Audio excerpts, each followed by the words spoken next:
এটা শুধু একটা স্কুটি না, এটা আমার জীবনের একটা টুকরো। দিনের পর দিন চালিয়েছি, রোদ হোক, বৃষ্টি হোক, কষ্টের মধ্যে হোক বা নিঃশব্দে।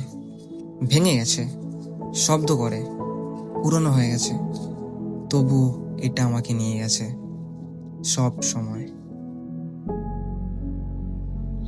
তবুও চালিয়ে গেছি, কারণ মন বলতো হয়তো এখনো একটু চলবে। কিন্তু ইদানিং বুঝতে পারছি আর হচ্ছে না। ভিতরে কোথাও একটা কষ্ট হচ্ছে, মনে হচ্ছে হয়তো এবার থেমে যেতে হবে। তাই কাল যাচ্ছে একটা টেস্ট রাইডে, একটা নতুন বাইক, একটা নতুন শো। কষ্ট লাগছে, কারণ এটা শুধু একটা স্কুটি না, এটা আমার স্মৃতি, আমার পথ চলার সাথী।